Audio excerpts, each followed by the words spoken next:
제가 경주에 살 때 거기는 경주 국립박물관이 있고요.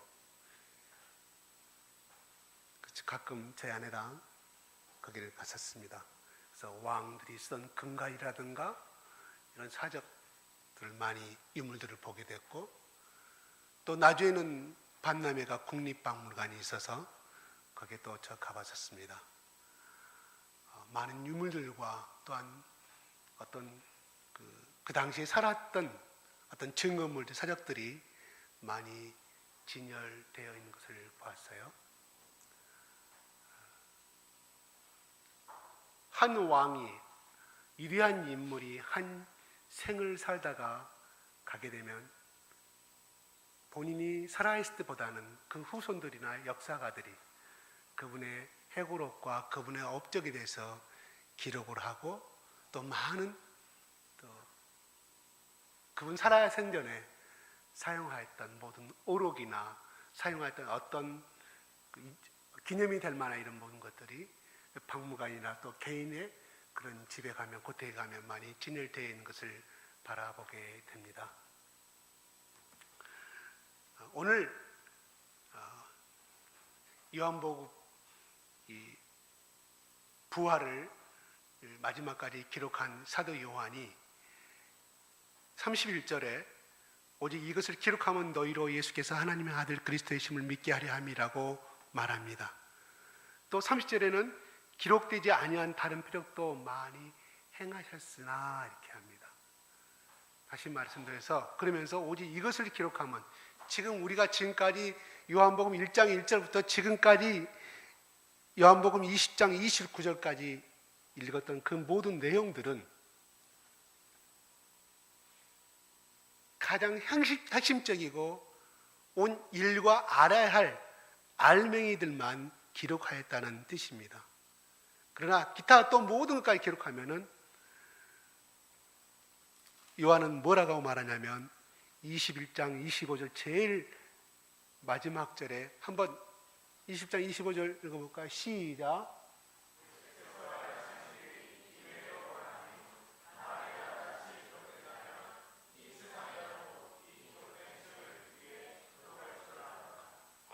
엄청난 말이에요. 그죠? 수만 권을 써도 이 예수님의 모든 어록과 기적을 다 기록할 수 없을 만큼의 예수님이 3년 반 동안 짧은 생애 동안에 그런 많은 표적과 하나님의 사랑과 또 예수 그리스도가 하나님의 아들이심을 그 인류의 사람 유대인들에게 보여주기, 이스라엘 백성들에게 보여주기 위해서, 또한 후세에 이것이 성경에 기록됨으로 말미암아 온 인류가 이렇게끔 만들게 하기 위해서 그 많은 기적을 베풀었다 이런 말씀이 되겠죠. 참 어마어마한 말씀입니다. 어마어마한 말씀이죠. 자, 근데 사도 요한은 딱 21장까지가 언어에 보면 글자가 몇 자인지 모르겠습니다. 이렇게 단순하게 이렇게 기록이 되어 있습니다. 그리고 우리가 이 예수 그리스도의 사랑을 안다는 것은 요한복음 1장 1절부터 요한복음 21장 마지막 24절까지 기록된 이거 가지고, 아, 예수님의 사랑은 이렇다, 하나님의 사랑은 이렇다, 예수님이 이런 분이다, 하나님은 이런 분이라고 말할 수가 없다는 것입니다. 왜냐하면 우리는 그저 수준이 낮은, 저 영생의 세계를 바라보지 못한, 천국을 알지 못한 1차원적인 인간이기 때문에, 제가 사람 개의 주인과 개의 비유를 들었던 것처럼, 어떻게 예수님이 살아생전에는 다 모든 비유를 다 말씀하셨고 직접 하늘에서 본 것을 전부 다 말씀하셨지만 그것은 극히 일부에 지나지 않는다는 것입니다. 자, 오늘 말씀을 근거로 해서 같이 여러분과 은혜를 나누고자 합니다. 왜 요한은 그 많은 기록을 더 많이 기록할 수 있었음에도 불구하고 딱 21장만 기록하였을까요? 하는 생각을 해보게 됩니다. 그것은 요한에게 있어서 예수님은 이미 사망해버린 죽은 사람이 아니고 죽은 사람이 아니었기 때문이었습니다. 만약에 요한에게 예수님이란 존재가 죽은 사자에 불과했더라면, 그렇게 살다가 갔던 조상의 한 유인의 사람이었다고 하면, 위대한 사람 중에 한 사람이었다고 한다면, 아마 요한은 그 많은 모든 기록들을 남기고자 있었을 것이고, 예수님이 살아생전에 썼던 모든 도구와 자료들을 만들어서 아마 기념관도 만들었을 것이고, 또한 그렇게 하지 못한다 할지라도 자기 자식들이 다시 서신도를 볼 수 있게끔 많은 책들을 기록하였을 것입니다. 그러나 요한은 그렇게 하지 않았습니다. 요한에게 있어서 예수님은 십자가에서 이미 돌아가 버리신 분이 아니라 무덤을 깨뜨리고 부활하셔서 지금 너무나 하나님 보좌 우편에 앉으셔서 살아계시고 우리를 통치하고 계신다는 사실을 요한은 알고 있었기 때문에 굳이 그 필요 없는 것이 아니라 그 많은 것까지 다 기록할 필요가 없었기 때문에 핵심적인 것만을 기록하였다는 사실입니다.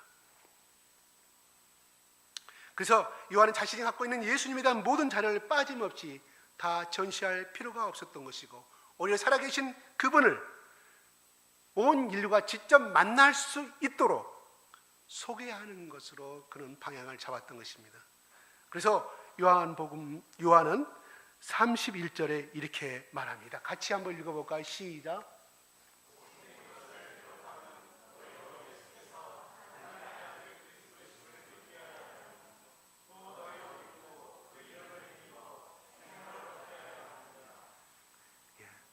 이 예수님의 이 사역을 기록한 목적은 바로 예수 그리스도가 하나님의 아들이고 그리스도이심을 믿게 하기 위해서 이 요한복음의 사역을 기록하였다고 말씀하고 있습니다.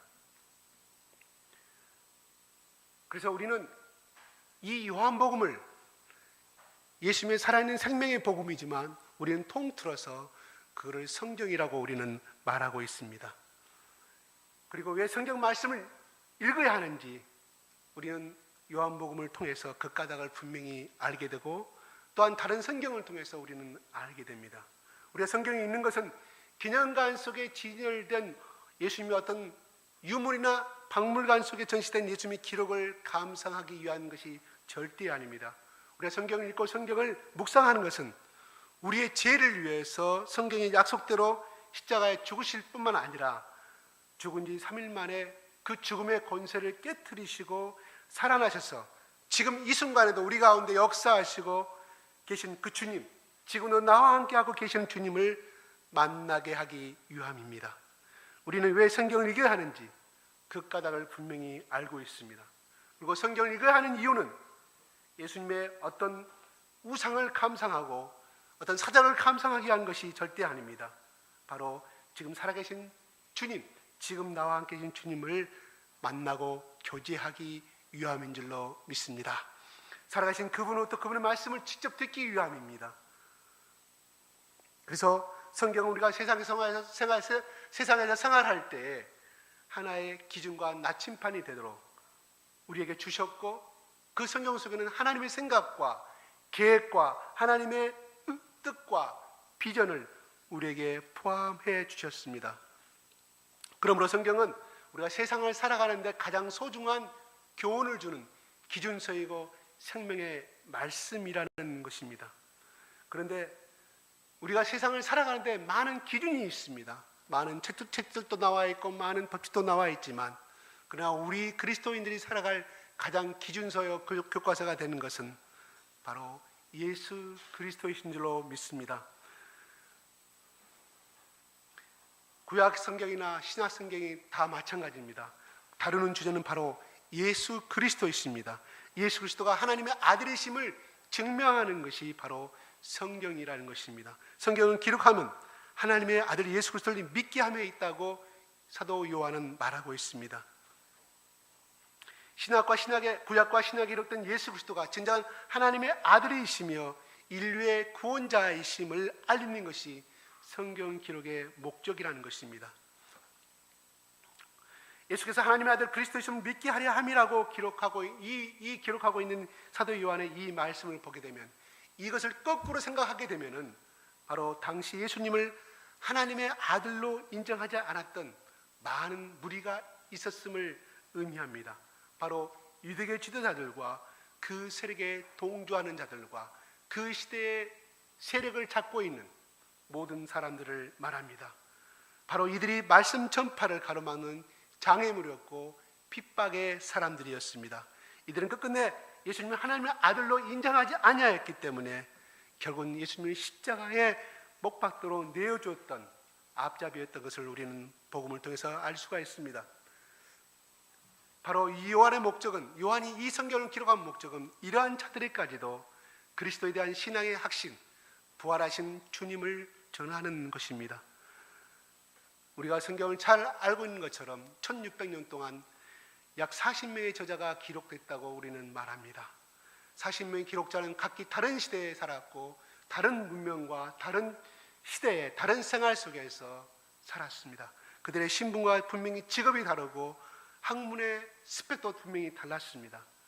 그렇게 다르면서도 서로 다른 표현과 논리와 특징과 상징점을 가진 채 기록하였습니다. 그런데 이 성경이 가지는 근본 주제나 목적은 예수님의 구속사를 통한 구원의 초점이 맞춰져 있다는 것입니다. 1600년이라는 시간차를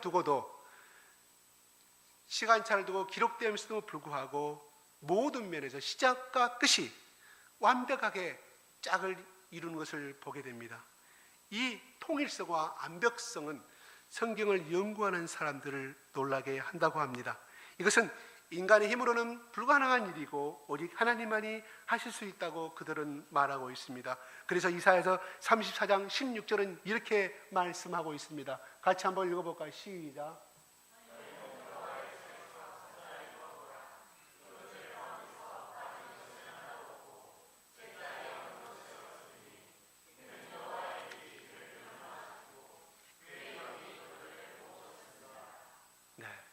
이 말씀을 바라보게 되면 성경의 저자는 비록 40명의 사람들이 썼지만 하나님께서 계획하시고 그들의 입과 귀와 머리를 이용하셨다는 것을 볼 수가 있습니다. 고로 공동 저자가 될 수 있지만 온 저자는 바로 하나님, 여호와 하나님이라는 것을 우리는 이 말씀을 통해서 알 수가 있습니다. 이 성경 66권은 바로 인간의 구원입니다.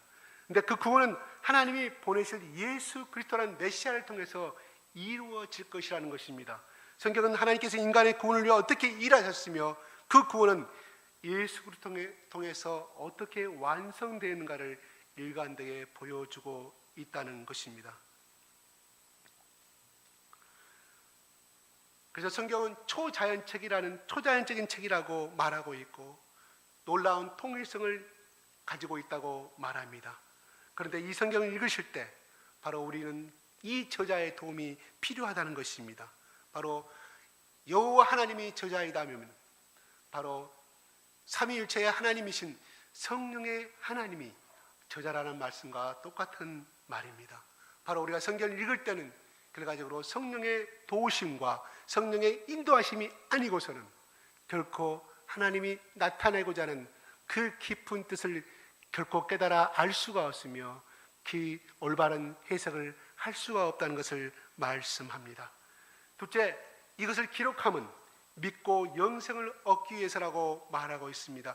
그 같이 31절의 후반절에 보고 너희로 시다 또 너희로 믿고 그 이름을 힘입어 생명을 얻게 하려 하심이라고 말하고 있습니다.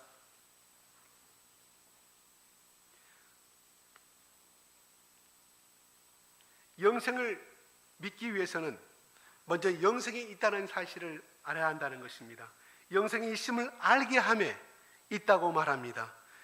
요한일서 5장 13절에 이렇게 말합니다. 제가 안 줬죠? 제가 그냥 읽어드리겠습니다. 내가 너에게 이글을 쓰는 것은 너에게 영생이 있음을 알게 하려 함이라고 기록되어 있습니다.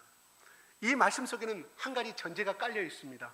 이 세상에 살아있는 모든 사람들은 살아있는 것 같으나 실은 다 죽은 자들이라는 전제가 깔려 있습니다.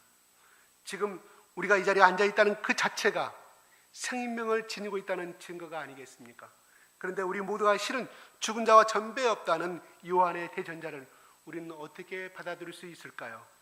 지금 요한이 우리에게 말씀하는 생명과 우리가 눈에 보는 생명은 질적으로 차원이 다른 생명임을 말합니다. 요한이 본문에서 말하는 생명이 영원한 생명을 의미한다면 어떨까요? 영혼이라는 관점에서 볼 때 영원에 접목되지 아니한 생명이란 산 것 같으나 산 것이 아니라는 것입니다. 다시 말씀드려서 마치 땅으로부터 뿌리채 뽑힌 나무와 같다는 것입니다. 뿌리 뽑힌 나무가 당장은 살아있는 것 같으나 그것은 결국은 말라 죽어버리고 마는 것을 우리는 많이 보게 됩니다. 영혼과 단절된 모든 생명 역시 이와 같아서 죽음 이상일 수가 없다는 것입니다. 그러면 우리가 예수 그리스도를 믿으면 영생을 얻는다고 말하는데 이 영생을 영원한 생명을 얻는 것과 또한 그 의미가 무엇일까요? 한번 생각을 한번 해보게 됩니다. 제가 예전에 말씀드렸던 것처럼 우리가 정말로 어떤 DNA 구조에 의해서 변형을 시켜가지고 100세, 200세, 300세를 산다고 한들 그 무슨 의미가 있을까요? 그러나 하나님께서 말씀하시는, 예수께서 말씀하시는 이 영원한 생명, 영생이라는 것은 바로 우리가 말한 200세, 300세 장수의 영생이 아니라, 그런 의미가 아니라 바로 죄와 상관없는 예수 그리스도를 형상을 닮아가고 하나님이 태초에 아담을 만드셨던 것처럼 하나님의 형상을 닮아가는 삶의 영원한 생명의 목적이 있다는 것입니다. 우리가 가끔 100세, 120세 살고 있는 그런 TV에서 보는 사람들 바라보게 되면 결코 아름답게 보이지는 아니합니다.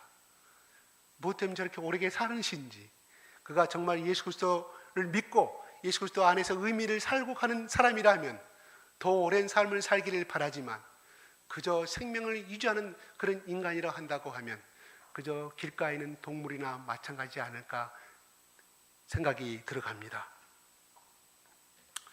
우리가 영원한 생명을 얻을 수가 있다고 하면 우리는 어떠한 대가를 지불해서라도 그 생명의 가치에 대해서 투자할 필요가 있다고 생각합니다. 예수 그리스도 내 안에 계시고 내가 예수 그리스도 안에 거하게 된다면 우리에게 하나님의 약속은 이루 말로 표현 불가한 영생을 약속하고 있습니다. 육체의 연약한 한계로 인하여 우리는 얼마나 힘들어하고 이 세상의 고통과 아픔을 인하여 생활고로 인하여서 허리가 휘도록 애쓰며 힘써 매일 생존 경쟁에서 살아가는 것이 오늘날 우리 한국의 모습이기도 합니다. 다른 나라의 사람들에 비해서 노동의 강도가 우리가 더 많고 모든 일이 군대식이고 그래서 밤 10시고 11시고 날새기까지 일을 해내야 되고 그 목표를 이루어야 되는 것이 현실 우리가 처해 있는 한국의 사회입니다. 참으로 그럴 때마다 그런 가운데 그런 상황에 처해 있는 사람들이 아마 이런 생각을 참 많이 할 것입니다. 내가 죽을 때까지 이런 고생을 꼭 해야 되는가? 이 삶을 내가 꼭 길을 갈아야 되는가? 나름대로 자기 자신의 삶에 대해서 많이 비애감도 느끼게 되고 내가 이 삶이 아닌 다른 세계가 없을까? 더 좋은 세계가 없을까? 많이 생각하게 될 것입니다. 그러나 꼭 그렇게 새벽까지 일하지 않냐더라도 8시간만 일한다 하더라도 그런 사람들 속에도 역시 똑같은 소망이 자리 잡고 있을 것입니다. 내가 원하는 그 공무원 시험을 공부 열심히 해가지고 3년 4년 공부했는데 합격을 해서 들어가자마자 윗사람한테 지적당하고 또한 여러 가지 목표치를 제시하고 그걸 이루라 했을 때 많은 고민과 많은 고통 가운데 시달린 사람을 많이 보게 되고 또 유동열 목사의 말에 의하면 그 현대 유동열 목사가 갖고 있는 그 일을 하다가 2명이나 자살을 했다고 합니다. 그 자리가 그런 자리라고 합니다. 그분이 그 2사람이 그거를 대기 위해서 얼마나 많은 고시 공부를 했을까요? 공무원 고시를 열심히 잠 안 자고 했는데 결국은 그 삶의 자리가 고통의 자리였고 우리는 그 사람들을 향해서 의지가 약한 사람을 우리는 평가할 수가 있지만 그 사람은 그 사람 나름대로 자살할 수밖에 없는 이유가 있을 것으로 생각합니다. 오직 했으며 얼마나 고통스러웠으면 그것을 선택하였을까요? 그래서 우리는 이 삶이 아닌 또 다른 더 좋은 파라다이스를 생각하게 되고, 그래서 어떤 분들은 저 호주나 더 북유럽을 통해서 더 캐나다로 또 이민을 많이 가게 되는 것을 바라보게 됩니다. 그렇지만 그 이민에 가서도 돈 버는 것이나 생활 환경은 좀 나아질지 모르지만 원래 인간이 죄로 인해서 가졌던 아담으로부터 흘러든 저주와 고통은 끊임없이 이어질 수밖에 없다는 사실입니다. 요한이 바로 이런 요한복음에 쓴 궁극적인 목적은 결코 죽은 시체 이상일 수밖에 없는 이 불쌍한 인간들을 위하여 하여금 죽음을 초월하여 영원한 생명을 얻게 하기 위해서 기록됐다고 말합니다. 그러므로 이런 의미에서 요한복음 문자 그대로 굿뉴스, 복된 소식이라고 말할 수가 있다는 것입니다. 성경이 궁극적으로 기록된 목적이 무엇일까요? 바로 이 삶에 여러분들이 보는, 우리가 보는 1차원적인 삶이 아니라 바로 또 다른 우리가 알 수 없는 바로 하나님이 예비하신 영원한 세계가 있음을 알려주는 데 목적이 있습니다. 그리고 이제 그 생명이 있음을 바로 우리들에게 영접하고 그것을 또 다른 고통을 받는 영혼들을 향하여서 그 생명의 씨앗을 퍼뜨리려고 하는 의미가 있다는 것입니다.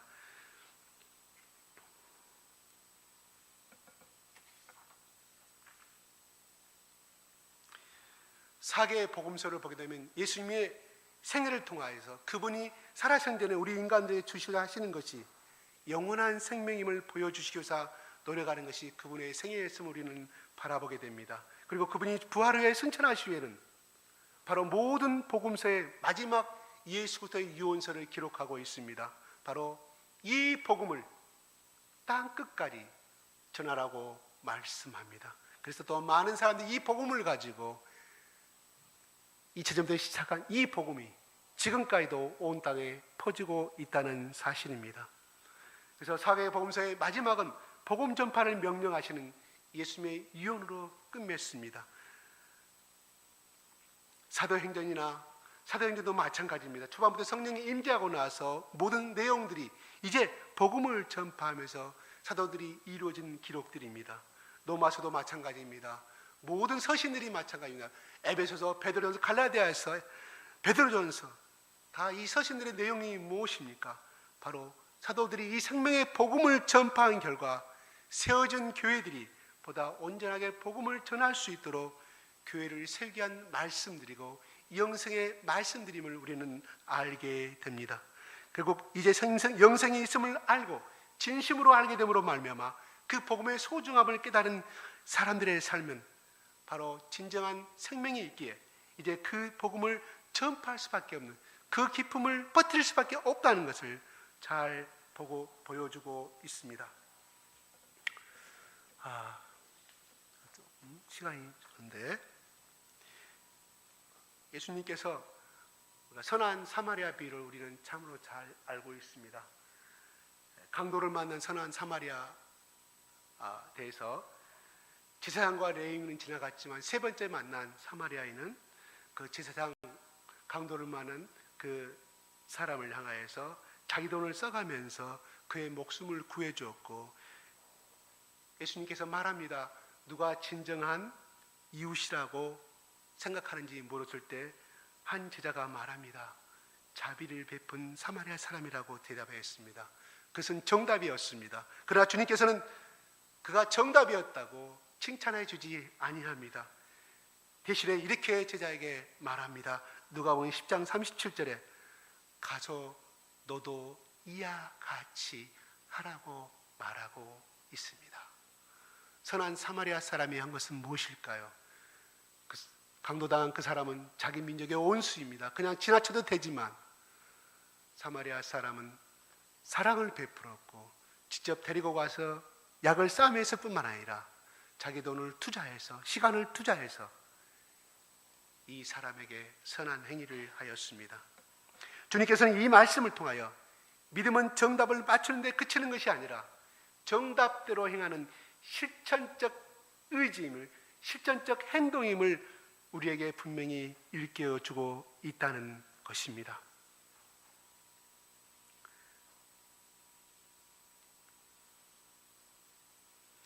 예수님께서 우린 지난 말씀에 빈 무덤에서 울고 있는 막달라 마리아, 그 여인을 향하여서 예수님이 마리아야 마리아라, 그래서 예수님께서 제일 먼저 만나 주셨고,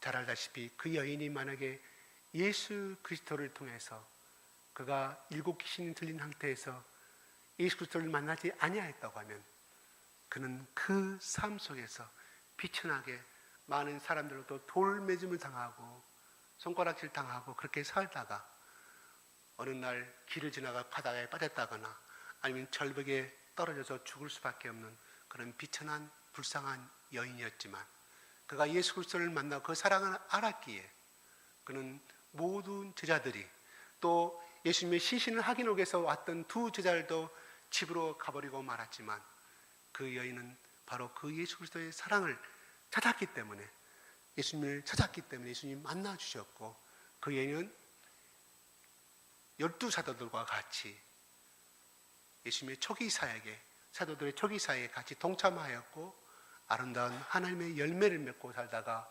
지금 예수님과 같이 아름다운 그 일을 천국에서 살고 있을 것입니다. 그 여인이 그것을 하게 된 이유가 무엇일까요? 그 사람 속에 예수 그리스도의 사랑이 임하였기 때문입니다. 예수님의 말씀이 임하였고 예수님이 하신 그대로 자기의 속에 멘토가 되어서 그 사랑을 실천하고, 그가 물론 120명의 사도들처럼 성령을 받았을 것이며 그 성령의 뜨거움의 인도하심 속에 그는 죽음을 두려워하지 아니하고 실전적인 행동을 하였다는 사실입니다. 그러나 성경에는 막달라 마리아가 구체적으로 어떤 행동을 했는지는 나타나지 아니하지만 애경에는 막달라 마리아가 순교를 당했다고 그렇게 기록하고 있다고 합니다. 우리는 성경 말씀을 참으로 많이 합니다. 기도도 많이 합니다. 우리도 신앙생활을 참으로 많이 했습니다. 그러나 여기서 나오는 막달라 마리아는 고작해야 3년, 길게 말하면 3년 반 동안밖에 하지 않은 여인이었습니다. 그래서 그는 로마의 병정의 칼 앞에서도, 또한 유대인들이 지켜보는 그 죽음 앞에서도 그는 오직 예수 그리스도를 사랑한다는 그 헌신 하나 때문에 그 빈 무덤을 지킬 수가 있었다는 사실입니다. 우리가 중요한 것은 말씀도 깊이 많이 하는 것도 중요하지만 우리 속에 말씀을 통한 성령님이 내 안에 말씀하시고자 하시고 예수님이 나에게 무엇을 원하시고자 하시는 그 음성을 들을 필요가 있다는 사실입니다. 그것은 예수님의 사랑을 깊이 만난 자만이 그것을 할 수가 있다는 것입니다. 그래서 성령과 함께 사시는 사람들의 고백에 의하면 예수님을 깊이 부를 때 성령의 음성이 나타나서 말씀하신다는 거예요. 성령을 근심케 하지 말라고 말씀한다는 거예요. 다시 말해서 그것은 무엇을 의미할까요? 네 하고 싶은 대로 하지 말라는 것입니다. 네가 하나님의 일을 한다고 하는 것 자체가 바로 성령님의 뜻을 거스리고 성령님께 온전히 순종하지 아니한 삶을 네가 결단하고 네가 계획하고 하는 것이 바로 성령님을 슬프게 한다는 것입니다. 참으로 놀라운 사실이에요. 우리가 죄를 범하는 것도 성령님을 슬프게 하는 것이지만 나의 의지와 내 생각대로 한다는 그 자체가 성령님을 슬프게 한다는 것이죠. 왜 그렇습니까? 성령님 곧 예수님이시요 성령님 곧 하나님이시기 때문에 우리의 주인은 하나님이시고 성령님이라는 사실입니다. 바로 내가 주인이 되어서 어떤 하나님의 일을 한다는 것도 우리는 깊이 순간순간 그렇지 그런 우를 범하지 않고 있는가를 생각해 봐야 할 것입니다. 여기 있는 저도 마찬가지일 것입니다. 나에게 주는 이 메시지입니다. 오늘 말씀에서 저랑 같이 우리 부활절을 맞이한 이런 어떤 한순간의 행사가 아닌 그 여운을 같이 가보자 더 예수님의 의미를, 지금 예수님이 아직 승천하지 않으셨잖아요. 40일 후에 이 세상에 계시다가 올라가셨잖아요. 그렇죠. 그래서 좀 더 이 부활하신 예수님, 십자가에 달리신 예수님, 왜 그런 고통을 당하셔야 했고 왜 다시 부활하셔야 했던가를 다시 한번 깊이 깨닫고 하고자, 여러분 은혜를 나누고자 오늘 말씀을 제가 같이 묵상해 보았습니다. 오늘 집에 가실 때도 하나님, 성령과 동행하는 삶은 딱 한 가지입니다. 내가 운전 잘합니다. 그래요. 사고 날 염려 없습니다. 그러나 운전자를 잡고도 고개 숙이고, 하나님, 이 운전대 잡는 순간에 성령님도 이 운전대를 잡아주시고, 내가 운행하는 이 손길 하나도 성령님 나를 주관하시고 나를 지배하여 주십시오. 나를 통치하여 주시옵소서. 그것도 자그마한 거지만 성령의 말씀에 순종하는 것이고 성령님을 슬프게 하지 않은 일이라고 저는 생각하여 봅니다. 자, 우리가 이제 우리는 부활하신 예수 그리스도를 통해서 새 생명을 던지받고 성령님이 우리 가운데 있으심으로 말미암아 우리는 새 생명을 얻었습니다. 생명은 있음으로 말미암아 계속해서 번창해 가는 것이고 그 씨앗은 퍼뜨려져 가는 것이고 넓어져 가는 것이고 생명은 계속해서 열매를 맺어 가는 것이 생명을 가진 모든 식물의 공통점이고 또한 그렇게 현재 자연적으로 살아가고 있습니다. 우리가 예수 그리스도를 내 마음속에 모신 우리가 생명을 가진 사람으로서 오늘 또 우리가 시간 말씀을 통해서 다시 한번 힘을 얻고 또 세상을 향하여서 나가봅시다. 어떻게? 부활의 증인으로. 우리를 세우신 이유가 뭡니까? 말씀을 전파하라, 보내어라. 이 말씀을 가지고 우리가 오늘 또 당당하게 이 시간 또 이후로 또 힘을 내서 한번 살아보게요. 기도하겠습니다.